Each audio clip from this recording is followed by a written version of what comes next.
زندگی کا ہر فعل، ہر پریشانی، ہر مصیبت، خواہ وہ انفرادی ہو اجتماعی ہو، سب کا حل اللہ کے رسول صلی اللہ علیہ وسلم نے اپنی زندگی مبارکہ میں دے دیا۔ اس حل کی تلاش میں اسی طرح کرو گے اور وہی کچھ کرو گے، حل کا نتیجہ بھی نکلے گا، رب کی طرف سے رحمت بھی نازل۔ 75 سال 75 ایئرس ہو چکے ہیں، جس میں 3 بڑی بڑی عرب ممالک کی جنگیں بھی ہو چکی ہیں، لیکن نہ کوئی مدد آئی، نہ اسرائیلیوں کے پاس سے چھٹا، نہ فلسطین میں امن قائم ہوا۔ آؤ ہم مظلوم ہیں، آؤ ہم جہاد کریں گے۔ آپ کو دیکھے کریں، کوئی سیرت کا ایک باب مجھے بتائیے اللہ کے رسول نے مکے میں نعرہ لگایا ہو؟ نہیں۔ کرنے کا کام کیسا، طریقہ کیا ہے؟ فرمایا کہ قولوا لا الہ الا اللہ تفلحوا، لوگوں لا الہ الا اللہ کہو کامیاب ہو جاؤ۔ غزوہ بدر ہوئی، غزوہ احد ہوا، غزوہ خندق ہوا، صلح حدیبیہ ہوا 6 میں، 7 میں خیبر ہوئی، 8 میں مکہ فتح ہوا، 9 میں تبوک ہوئی، 10 میں حجۃ الوداع ہوا، 11 میں وفات ہوئی، اور 10 کے اعلان میں اللہ کے رسول نے اعلان عام کر دیا کہ اب کوئی عرب کے اندر یہودی نہیں رہے گا، کافر نہیں رہے گا۔ کوئی یا غوث کا نعرہ لگاتا ہے، کوئی یا قادر کا نعرہ لگاتا ہے، کوئی ولی کا نعرہ، کوئی علی حجویری کو، کوئی حسنین کریمین کو، کوئی یا علی کو، اس طرح علل اعلان شرک عام ہو چکا ہے۔ ہندوستان کے باطن باشندے ہوں یا عالم اسلام کے دوسری، ان کے اپنے اپنے جو بابا ہیں، جو پیر ہیں، ان کو وہ پکارتا ہے۔ اصل میں یہ مصیبتیں اسی واسطے ہم پر آئی کہ ہم ایک اللہ کی توحید کو چھوڑ دیے اور غیروں کو اللہ تبارک و تعالی کا مد مقابل بنائے، تو اللہ نے ہمیں چھوڑ دیا۔ جب کشتی کا سفر کرتے سمندر کا اور سمندری طوفان میں کشتی پھنس جاتی، کوئی ان کو اب نظر نہیں آتا کہ مدد کرے گا، حفاظت کرے گا۔ ایسے وقت میں وہ کس کو پکارتے؟ ہماری گارنٹی نہیں، رب نے ان کی گارنٹی دی ہے۔ فرمایا وَإِذَا غَشِيَهُمْ مَوْجٌ كَالظُّلَلِ دَعَوُا اللَّهَ مُخْلِصِينَ لَهُ الدِّينَ، وہ اللہ کو خالص کرتے ہوئے پکارتے تھے، اللہ ہی کو پکارتے۔ فَلَمَّا نَجَّاهُمْ إِلَى الْبَرِّ، جب اللہ تعالیٰ حفاظت کر کے زمین میں پہنچا دیتا، اِذَا هُمْ يُشْرِكُونَ، تب چت کرنے لگتے تھے، کہتے تھے کہ اسے پاک ہم کو پکڑے، کیا ہے فلاں ولی کو میں پکارا، لیکن اس وقت تو صرف اللہ کو پکار۔ السلام علیکم ورحمۃ اللہ وبرکاتہ۔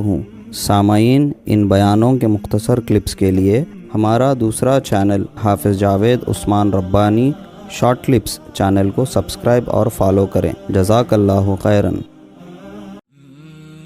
MSLI TV، رہنمائی بدلتی دنیا کے لیے۔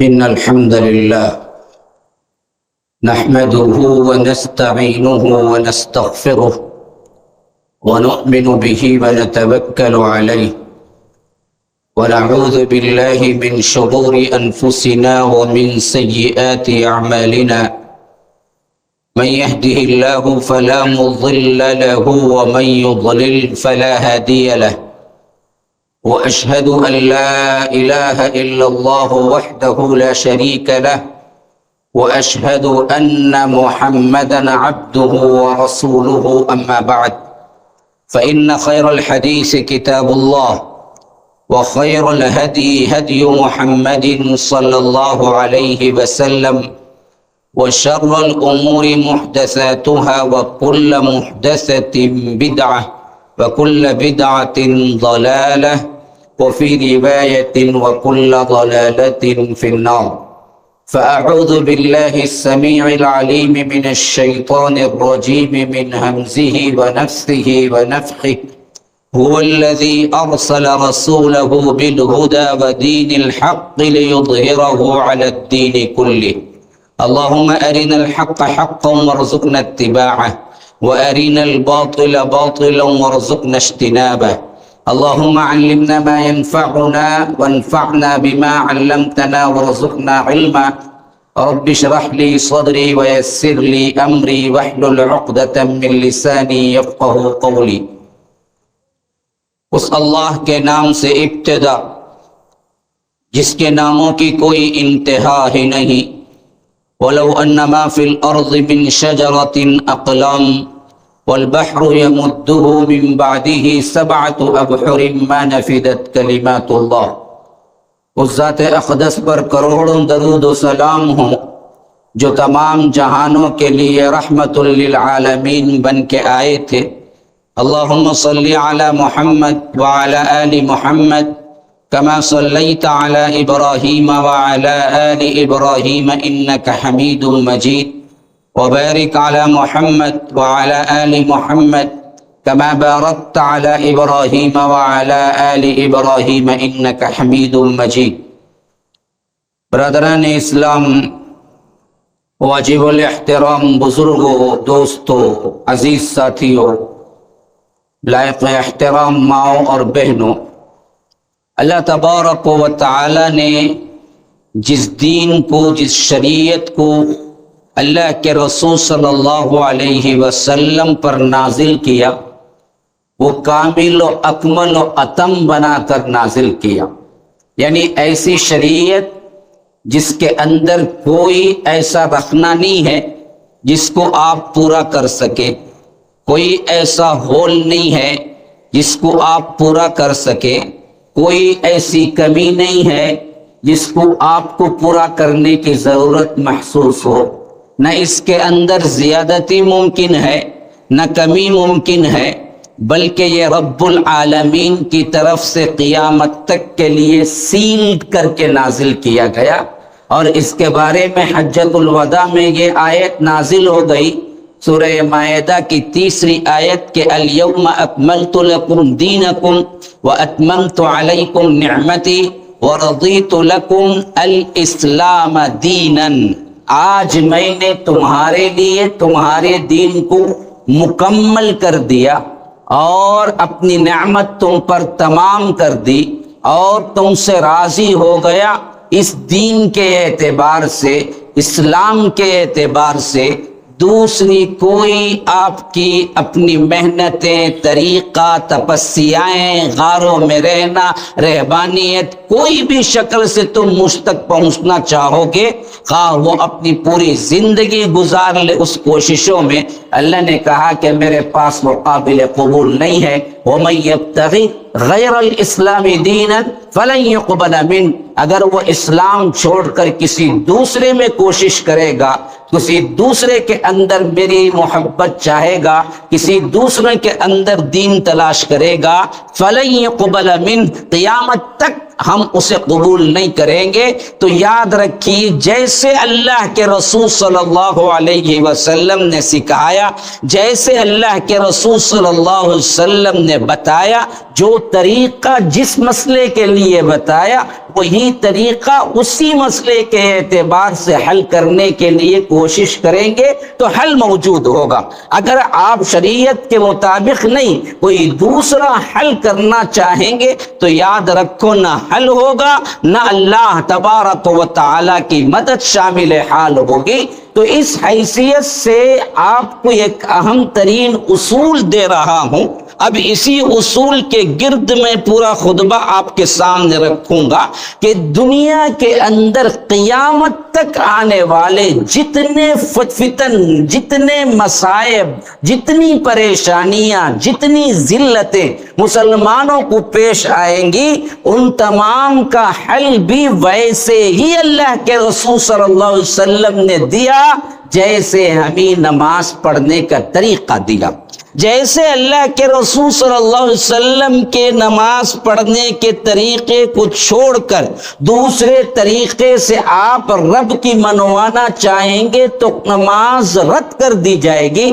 بعینہ ویسے ہی تم مسائل کو اللہ کے رسول صلی اللہ علیہ وسلم کے بتائے ہوئے حل کو چھوڑ کر دوسرے مسئلوں سے، دوسرے اپنے خیالات سے، اپنی فکروں سے، کبھی سیکولرزم سے، کبھی ریاستی اعتبار سے، کبھی کیپٹلزم سے، کبھی کیا کارل مارکس سے متاثر ہو گئے، کبھی مفکرین سے متاثر ہو گئے، کبھی فلسفوں سے متاثر ہو گئے، کبھی کلامی باتوں سے متاثر ہو گئے، کبھی صوفیوں کے اقوال سے متاثر ہو گئے۔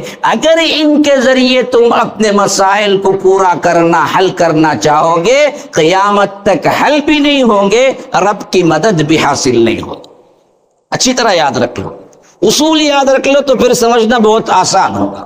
نماز ظہر 4، یہی وقت ہے، یہی سما ہے، یہی حالت ہے، لیکن رب نے فرمایا کہ جمعہ کی اگر تم ادا کرو گے وہ 4 نہیں 2 ہوگی۔ ارے بھائی افضل ترین دن ہے بھائی، جمعہ تو عام دنوں سے افضل ترین ہے۔ ظہر کی نماز کی پابندی سے زیادہ لوگ جمعہ کو آتے ہیں۔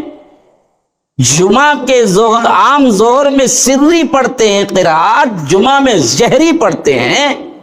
یہ تمام نشانیاں تو اس بات کا عقل ساتھ دیتی ہے کہ ہم 2 نہیں بلکہ 6 پڑھنا چاہیے، تاکہ لوگوں کو نماز کے اندر رغبت پیدا ہو، اس کی شان ظاہر ہو۔ ہم 4 پڑھتے ہیں ظہر کے وقت میں، ہم 6 پڑھیں گے، اتنی بڑی پبلک جمع ہوئی ہے؟ نہیں، اللہ کے رسول نے بتایا کہ 2 پڑھو، بس 2 ہی پڑھنا ہے۔ بہت دور سے سفر کر کے آئے ہیں بھائی، نہیں 2 ہی پڑھنا ہے۔ خود میں تقریباً 700 کلومیٹر سفر کر کے آیا ہوں، رات کا نکلا ہوا اب پہنچا ہوں۔ اب میں کہوں کہ اتنا لمبا سفر صرف 2 رکعت نماز کے لیے؟ نہیں، 2 رکعت ہی قبول۔ اگر تم 4 پڑھو گے قبول نہیں ہوگی، حالانکہ کوئی غلط کام نہیں کیا تم نے اس میں زیادہ سجدے کیے، زیادہ رکوع کیے، فاتحہ زیادہ پڑھے، قرات زیادہ کی، نہیں قابل قبول، اور حل بھی نہیں ہے اس کا۔ اگر وہ کوئی 4 پڑھ کے پوچھتا ہے جمعہ ادا ہو گئی، تو کوئی فقیہ کوئی بھی ہو، کسی بھی فرقے کا ہو، سیدھی بات بولے گا کہ نہیں ادا ہوئی۔ کیوں جی نہیں ادا؟ رسول نے 2 ہی بتایا اور اس طریقے پر ہی بتایا، بس مسئلہ ختم۔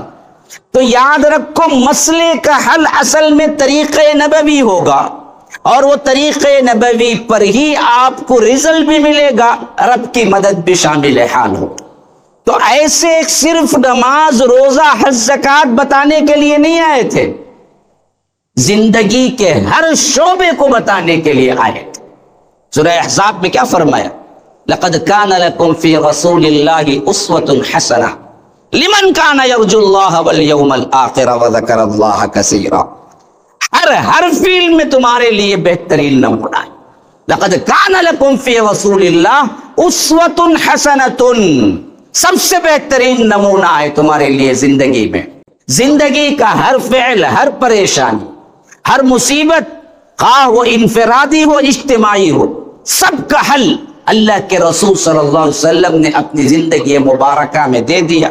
اس حل کی تلاش میں اسی طرح کرو گے اور وہی کچھ کرو گے، حل کا نتیجہ بھی نکلے گا، رب کی طرف سے رحمت بھی نازل ہوگی۔ موجودہ دور کے جتنی پریشانیاں ہیں میرے بھائیوں، اللہ تعالیٰ قرآن حدیث پڑھنے کی توفیق دے ہم سب کو۔ اگر آپ پڑھیں گے تو تمہارے لیے کوئی مسئلہ ایسا نہیں جس میں آپ پریشان ہو کے کھڑے ہو جائیں کہ بھائی مجھے اسلام میں اس کا حل نہیں ملتا ہے بعینہ۔ اسی طرح آج کے فلسطین کا مسئلہ بھی ہے جو میری اہم ترین ٹاپک ہے۔ میں ابھی جمعہ کے خطبے میں داخل نہیں ہوا، میں تو تمہید باندھا کہ آپ سننے کے لیے تیار ہیں یا نہیں ہیں، بس سننے کی آپ استطاعت دکھائیں، سننے کے لیے آپ ہمتن گوش بنے۔ میں آپ کو چند منٹوں میں اس کا حل بتاؤں گا جو پوری دنیا پریشان ہے۔ آج فلسطین پہ جو کچھ نازک موقع آیا ہوا ہے، جو پریشانیاں ہیں، جو آئے دن آج ہی نہیں ہے، اس سے پہلے کئی مرتبہ علی اعلان وہ حملہ کر چکا ہے اسرائیل، اور آج غزہ پہ کیے ہوئے تقریباً 3 ہفتے سے زیادہ ہو گئے ہیں، اور حالات یہ ہیں کہ وہاں بچے اور وہاں عورتیں اور وہاں مظلوم بلکہ وہاں مریض کو تک چھوڑا نہیں جا رہا ہے، اور پوری دنیا چیخ رہی ہے، پکار رہی ہے، پوری دنیا کہہ رہی ہے کہ ظلم ہے، ظلم ہے، ظلم ہے، لیکن کوئی چیز ایسی نہیں ہے ہمیں پتہ دیتی کہ یہاں سے وہ ظلم ختم ہو جائے گا اور اللہ کی مدد آ جائے گی، مسئلہ سالو ہو جائے گا۔ تقریباً 75 سال سے چل رہا ہے۔ ہاں 1948 14 مئی 1948 کو اسرائیل قائم ہوا۔ 14 مئی 1948 to 2023 آپ ملا کے دیکھ لیجئے، 75 سال 75 ایئرس ہو چکے ہیں، جس میں 3 بڑی بڑی عرب ممالک کی جنگیں بھی ہو چکی ہیں، لیکن نہ کوئی مدد آئی، نہ اسرائیلیوں کے پاس سے چھٹا، نہ فلسطین میں امن قائم ہوا۔ 1 سال 2 سال نہیں، 75 ایئرس کا مسئلہ ہے میرے بھائیوں، لیکن کوئی مسئلہ حل نہیں۔ ہر وقت جب بھی حملہ ہوتا ہے دعائے قنوت پڑھتے ہیں، لوگ دعائیں کرتے ہیں، لوگوں کے اندر جذبہ ابھرتا ہے، ادھر ادھر میٹنگیں ہوتی ہیں، آوازیں اٹھائی جاتی ہیں، اپوز کرتے ہیں اور اسی طرح کنڈیم کرتے ہیں، لیکن کوئی چیز نہ بدلی نہ بدلتی دیکھی، پھر وہی۔ تو سوال یہ پیدا ہوتا ہے کہ اللہ تعالی ہمیں واپس فلسطین پھر عطا نہیں کرے گا؟ آپ کا کیا خیال ہے؟ 100% عطا ہوگا۔ قیامت اس وقت تک قائم نہیں ہوگی جب تک کہ یہ دوبارہ فتح نہ ہوگا یہاں پر دجال کو حضرت عیسیٰ لد کے مقام پہ قتل نہیں کریں گے اور اپنی تلوار پہ اس بدبخت کا خون نہیں دکھائیں۔ اور لد وہی مقام ہے جو تل ابیب میں، جو کہ اسرائیل کی کیپٹل ہے، اس کے ایئرپورٹ کے ایک ایریے کا نام آج بھی لد ہے۔ یہی لد حدیث کے اندر آیا ہے کہ اسی لد کے مقام پر حضرت عیسیٰ دجال کو قتل کریں گے اور اپنی قتل سے اس کے خون کا جو دھبا تلوار پہ لگا ہوگا وہ اٹھا کے بتلائیں گے۔ ہو کر رہنا ہے، اس کے بغیر قیامت قائم نہیں ہوگی۔ لیکن اب کیا ہوگا؟ کس نظریے کے تحت، کس طریقے کے تحت، کس منہج کے تحت اس کو ہم کو دیکھنا چاہیے۔ کیا یہ ہمارا قومی ایشو ہے؟ ذرا یاد رکھو اچھی طرح جو باتیں میں بتا رہا ہوں۔ کیا یہ ہمارا قومی ایشو ہے؟ کیا یہ ہمارا وطنی ایشو ہے؟ کیا یہ ہمارا عربوں کا مسئلہ ہے؟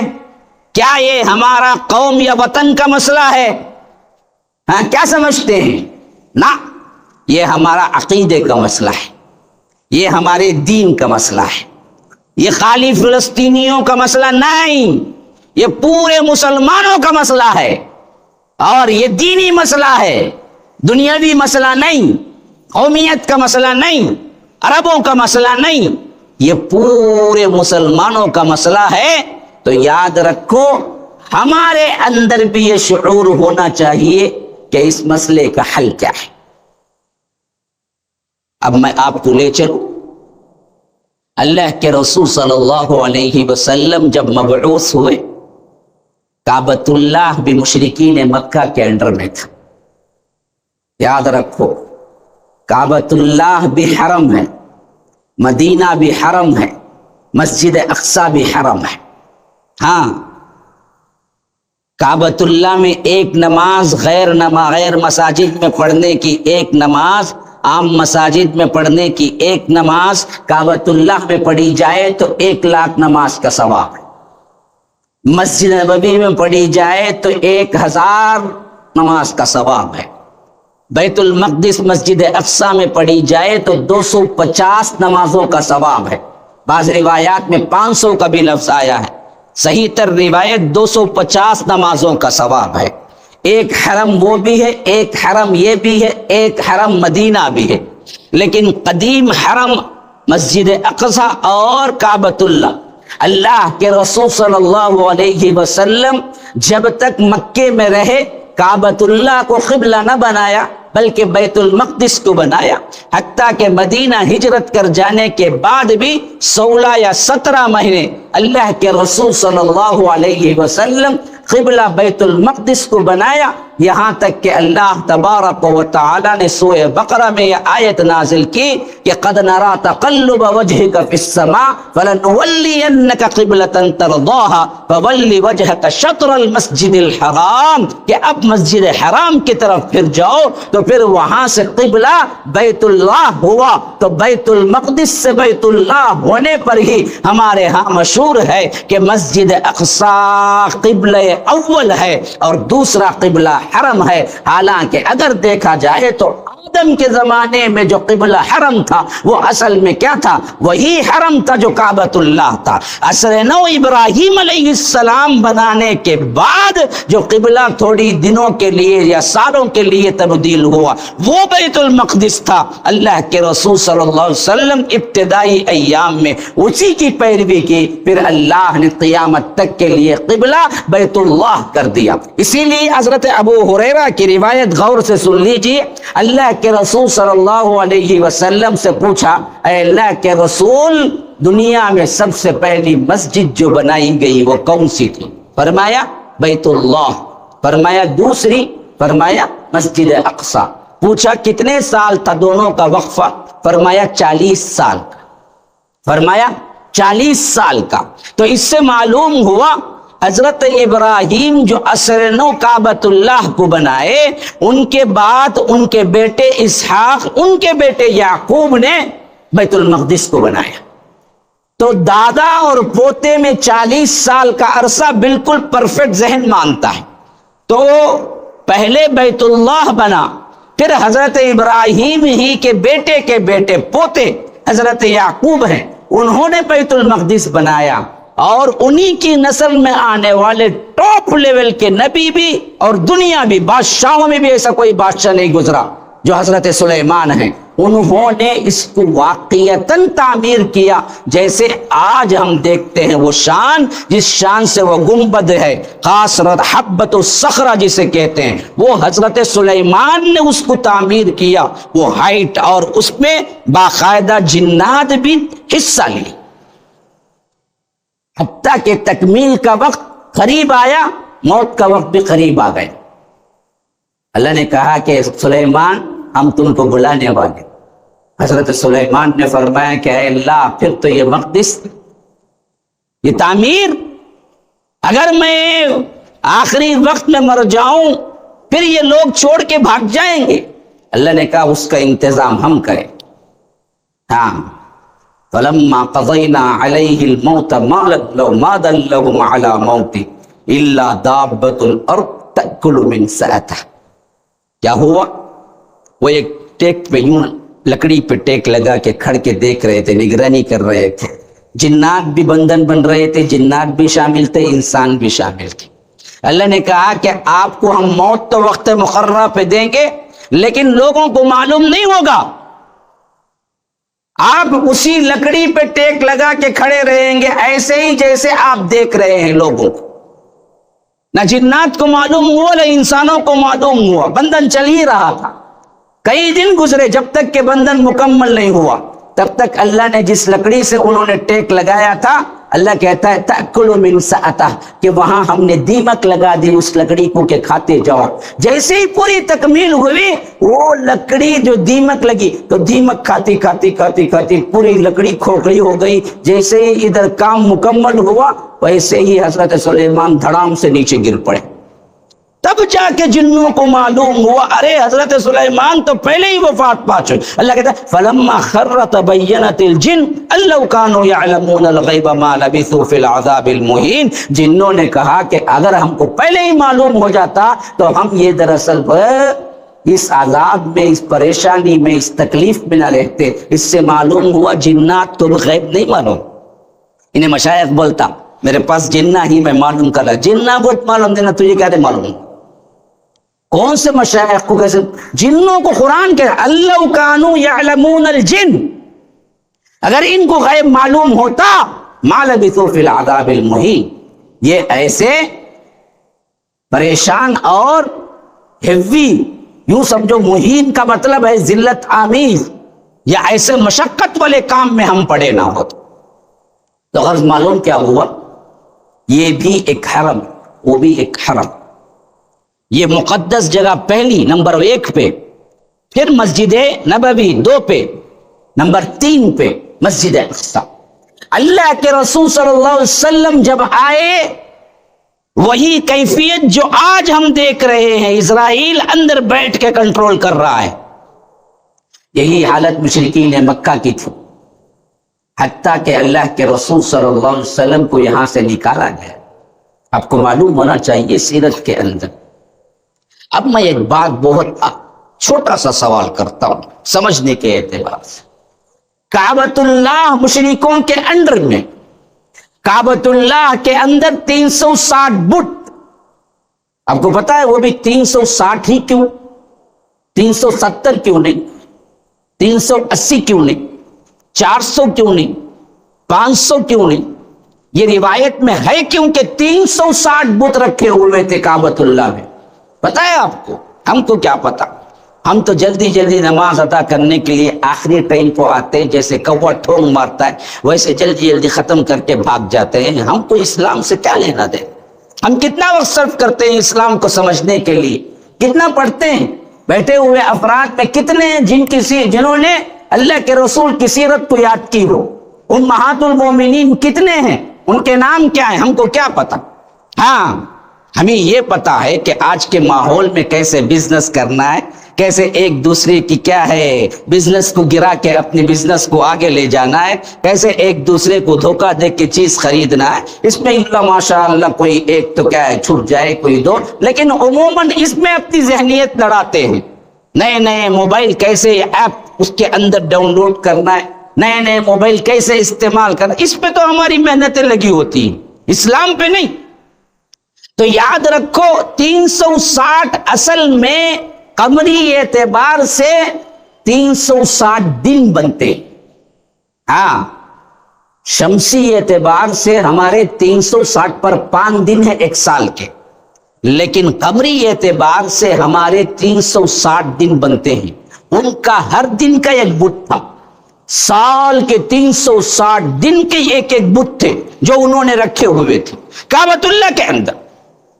ایسی حالت میں اللہ کے رسول صلی اللہ علیہ وسلم وہاں پر کیا نہیں بولتے، کیا نہیں بولتے؟ آؤ تحریک چلاؤ، ہاں آؤ ہم مظلوم ہیں، آؤ ہم جہاد کریں گے۔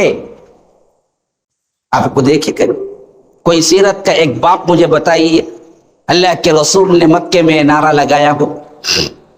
نہیں۔ کرنے کا کام کیسا طریقہ کیا ہے؟ فرمایا کہ قولوا لا الہ الا اللہ تفلحوا، لوگوں لا الہ الا اللہ کہو کامیاب ہو جاؤ۔ توحید کا نعرہ بلند کیا، شرک کو مٹانے پہ لگے رہے، حتیٰ کہ 13 سال اسی پر رہے، یہاں تک کہ مار کھایا مار کھایا مار کھایا۔ اللہ کے رسول صلی اللہ علیہ وسلم کے لیے بھی جینا مشکل ہو گیا، تو اللہ کے رسول صلی اللہ علیہ وسلم مدینہ گئے، وہاں پر پھر شرک کی مٹانے کے لیے ہی غزوہ بدر ہوئی، غزوہ احد ہوا، غزوہ خندق ہوا، صلح حدیبیہ ہوا 6 میں، 7 میں خیبر ہوئی، 8 میں مکہ فتح ہوا، 9 میں تبوک ہوئی، 10 میں حجۃ الوداع ہوا، 11 میں وفات ہوئی، اور 10 کے اعلان میں اللہ کے رسول نے اعلان عام کر دیا کہ اب کوئی عرب کے اندر یہودی نہیں رہے گا، کافر نہیں رہے گا، اور انما المشرکون نجس فلا يقربوا المسجد الحرام بعد عامهم هذا، کہ یہ مشرکین ناپاک ہیں، پھر اس کے بعد مسجد حرام کے اندر یہ لوگ داخل نہیں ہوں گے۔ تو طریقہ کیا ملا؟ واپس فلسطین کیسے ملے گا؟ طریقہ ایک ہی ہے اسوہ رسول کے اندر، وہ طریقہ ہے توحید پہ کام کرو، شرک کو مٹاؤ۔ ایک بہترین جماعت بناؤ، اس جماعت کے اندر نیکی اور بلندی اس حد تک ہو کہ ان کے پاس بے حیائی نہ ہو، ان کے پاس بددیانتی نہ ہو، ان کے پاس اعلیٰ تقوی اعلیٰ کردار ہو۔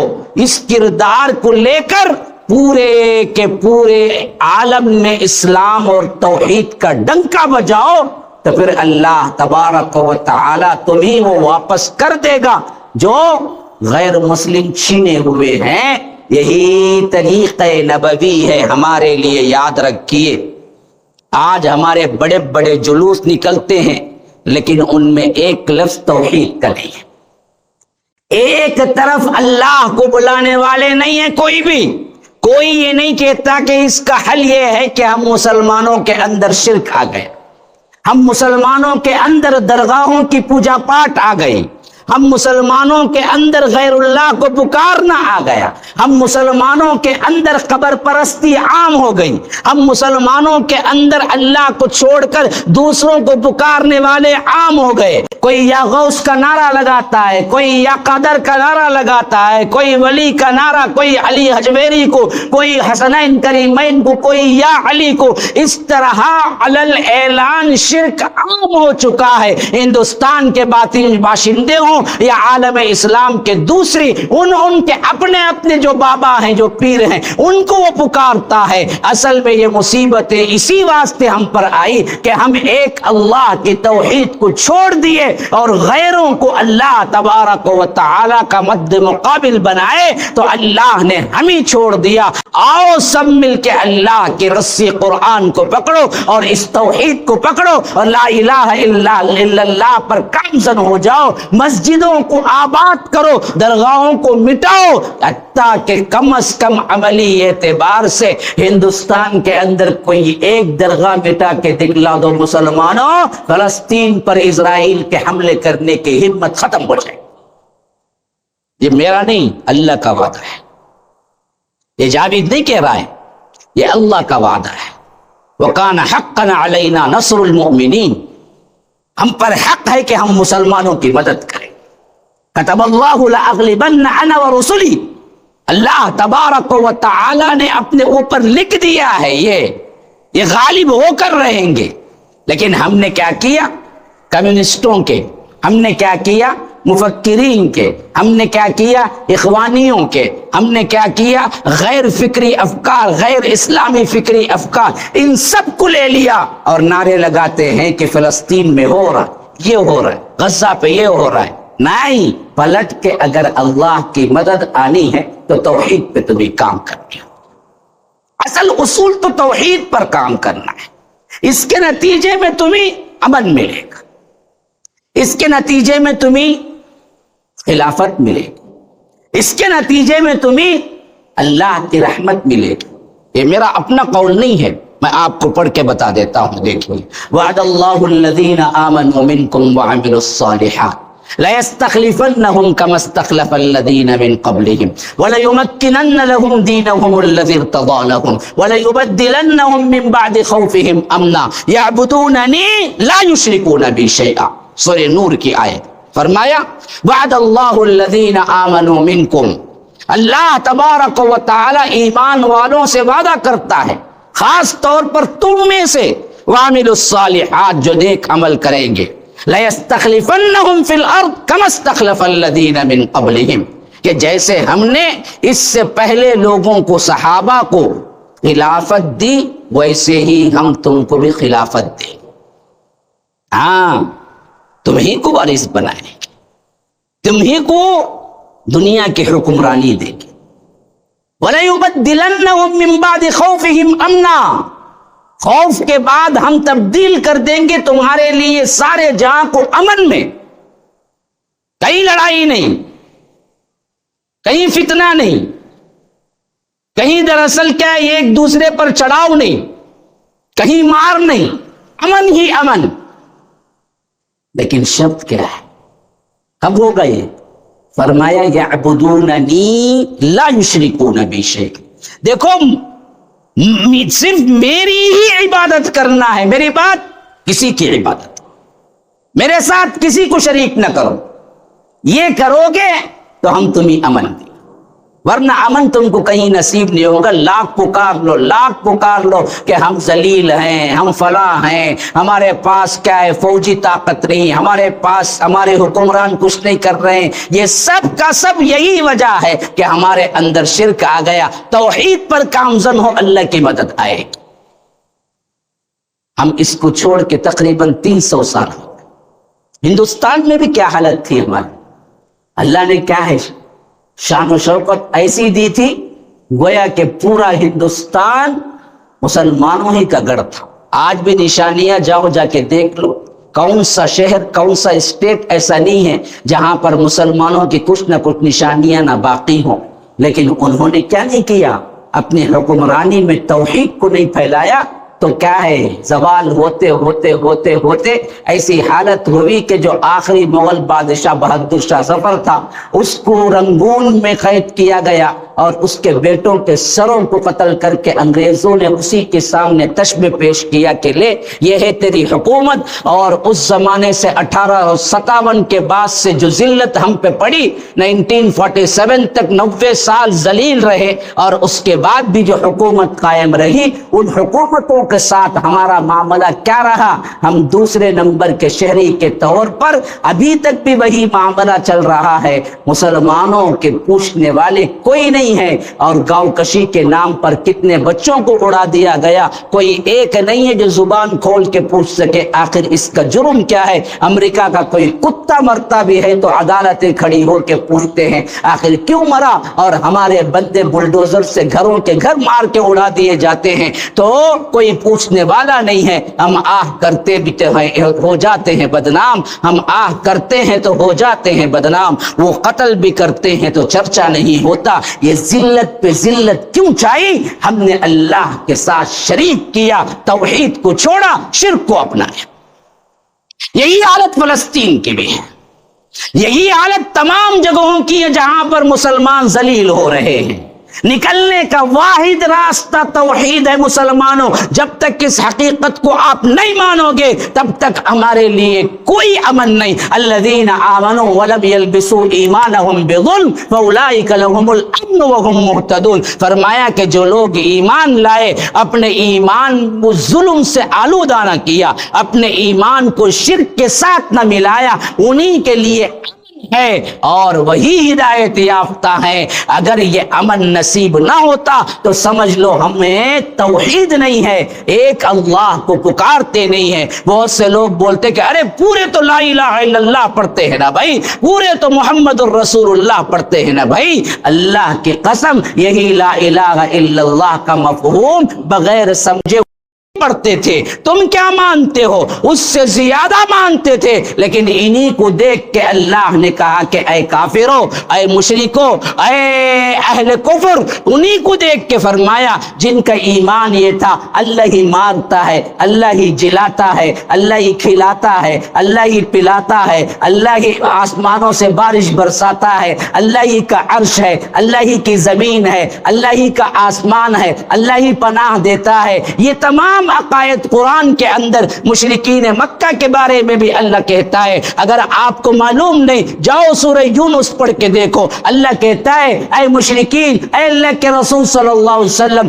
ان مشرکوں سے پوچھو من یرزقکم من السماء والارض ام من یملک السمع والابصار ومن یخرج الحی من المیت ویخرج المیت من الحی ومن یدبر الامر فسیقولون اللہ، کہ اگر ان سے پوچھئے اے جناب محمد الرسول اللہ صلی اللہ علیہ وسلم، من یرزقکم من السماء، آسمان سے تمہیں کون رزق دیتا ہے، زمین سے کون غلہ اگاتا ہے، ام من یملک السمع والابصار، دیکھنے کی اور سننے کی قوت تمہیں کس نے دی ہے، ام من یملک السمع والابصار ومن یخرج الحی من المیت ویخرج المیت من الحی، جاندار میں سے بے جان کو، بے جان میں سے جاندار کو کون نکالتا ہے، ومن یدبر الامر، کون تمہاری تدبیریں بناتا ہے، وَسَيَقُولُونَ اللَّهُ، وہ جھٹ کہیں گے اللہ ہے۔ ان کا بھی یہی اعتقاد تھا، وہ بھی ملت ابراہیم کی پیروی کا ہی نعرہ لگاتے تھے، وہ بھی حج کرتے تھے، وہ بھی عمرہ کرتے تھے، وہ بھی اللہ کو مانتے تھے، وہ بھی بسمہ تعالی لکھتے تھے۔ ہاں، اللہ ہی مارنے والا، جلانے والا، اللہ ہی کھلانے والا، پلانے والا۔ اور جائیے آگے، قُلْ لِمَنِ الْأَرْضُ وَمَنْ فِيهَا إِن كُنْتُمْ تَعْلَمُونَ، اگر تم جانتے ہو کہ یہ زمین اور اس کے اندر جو کچھ ہے کس کی ملکیت میں ہے، پوچھو ان سے مشرکین مکہ سے۔ سورہ مومنون میں فرمایا سَيَقُولُونَ لِلَّهِ، فوراً کہیں گے اللہ ہے۔ قُلْ مَن رَبُّ السَّمَاوَاتِ السَّبْعِ وَرَبُّ الْعَرْشِ الْعَظِيمِ، آپ ان سے پوچھئے ساتوں آسمانوں اور عرش عظیم کا مالک کون ہے؟ سیقولون للہ، چھٹ کہیں گے اللہ ہے۔ قل من بیدہ ملکوت کل شیء وہو یجیر ولا یجار علیہ ان کنتم تعلمون، وہ کون ہے جو سب کو پناہ دیتا ہے، اسے کسی پناہ کی ضرورت نہیں ہے، تو وہ جھٹ کہیں گے اللہ ہے۔ فَأَنَّا تُسْحَرُونَ، بدبختو اتنا ماننے کے باوجود پھر اللہ ایک کی عبادت کیوں نہیں کرتے؟ مشرکین مکہ کا عقیدہ وَلَئِن سَأَلْتَهُمْ مَن نَزَّلَ مِنَ السَّمَاءِ مَاءً فَأَحْيَا بِهِ الْأَرْضَ مِن بَعْدِ مَوْتِهَا لَيَقُولُنَّ اللَّهُ، اے اللہ کے رسول آپ ان سے پوچھئے من نزل من السماء ماء، آسمان سے بارش کون برساتا ہے، فاحیا به الارض من بعد موتها، بعد اس کے کہ زمین مردہ ہو چکی، یہ پانی گرنے سے لہلاتے کھیت بن جاتے ہیں، زندہ ہو جاتی ہے، تو یہ پوچھیں گے اللہ کے رسول آپ پوچھئے، تو یہ فوراً جواب دیں گے لَيَقُولُنَّ اللَّهُ، ضرور بالضرور اللہ ہے۔ لام بھی تشدید، نون تشدید، لام تاکید، معلوم ہوا ترجمے میں 2 مرتبہ ضرور لانا پڑے گا، وہ ضرور بالضرور کہیں گے اللہ ہے۔ وَلَئِن سَأَلْتَهُمْ مَنْ خَلَقَهُمْ، ان سے پوچھئے اللہ کے رسول تمہیں کس نے پیدا کیا؟ وَلَئِن سَأَلْتَهُمْ مَنْ خَلَقَهُمْ، تمہیں کس نے پیدا کیا؟ لَيَقُولُنَّ اللَّهُ، وہ ضرور کہیں گے اللہ ہے۔ یہ عقیدہ تھا ان کا۔ ہاں، جب کشتی کا سفر کرتے بھور میں کشتی پھنس جاتی، وَإِذَا غَشِيَهُم مَوْجٌ كَالظُّلَلِ، اللہ کہتا ہے جب کشتی کا سفر کرتے سمندر کا اور سمندری طوفان میں کشتی پھنس جاتی، کوئی ان کو اب نظر نہیں آتا کہ مدد کرے گا، حفاظت کرے گا، ایسے وقت میں وہ کس کو پکارتے؟ ہماری گارنٹی نہیں، رب نے ان کی گارنٹی دی ہے۔ فرمایا وَإِذَا غَشِيَهُم مَوْجٌ كَالظُّلَلِ دَعَوُا اللَّهَ مُخْلِصِينَ لَهُ الدِّينَ، وہ اللہ کو خالص کرتے ہوئے پکارتے تھے، اللہ ہی کو پکارتے۔ فَلَمَّا نَجَّاهُمْ إِلَى الْبَرِّ، جب اللہ تعالیٰ حفاظت کر کے زمین میں پہنچا دیتا، اذا ہم یشرکون، تب چت کرنے لگتے تھے، کہتے تھے کہ اسے پاک ہم کو پکڑے، کیا ہے فلاں ولی کو میں پکارا، لیکن اس وقت تو صرف اللہ کو پکار۔ معلوم ہوا کہ توحید ربوبیت کے اعتبار سے وہ بھی مانتے تھے اللہ کھلاتا مارتا جلاتا ہے، لیکن اصل میں خطرہ کہاں تھا، شرک کہاں تھا میرے بھائیوں؟ وہ تھا عبادت اس کی خالص نہیں کرتے تھے۔ تو توحید کا معنی اللہ ہے لا الہ الا اللہ سے پورا نہیں ہوتا، توحید کا معنی اس وقت پورا ہوتا ہے جب آپ یہ کہیں گے کہ لا الہ الا اللہ کا مطلب یہ ہے کہ اللہ کے سوا کوئی عبادت کے لائق نہیں، یہ کہیں گے کہ اللہ کے علاوہ کوئی موجود نہیں، یہ اس سے بڑا شرک ہے جو ہمیں سکھایا گیا بچپن سے۔ ہمیں کیا سکھایا گیا؟ لا الہ الا اللہ کا ترجمہ کیا؟ اللہ کے علاوہ کوئی موجود نہیں۔ یہ صوفیوں کا سب سے بڑا عقیدہ، سب سے بڑا شرک ہے یہ، اللہ کے علاوہ کوئی موجود ہے۔ کیا مطلب؟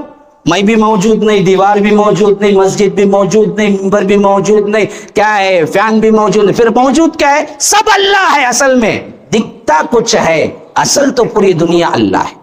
یہ معنی پہنایا صوفیوں نے، اور ہمارے بچے بچے کے دل میں گھر کر گیا، اور ہمارے اچھے اچھے لوگ ابھی بھی بولتے ہیں اللہ کہاں ہے؟ اللہ دل میں ہے بھائی، اللہ تو دل میں ہے۔ اچھا تمہارا دل اتنا بڑا ہے کہ اللہ دل میں آ جائے؟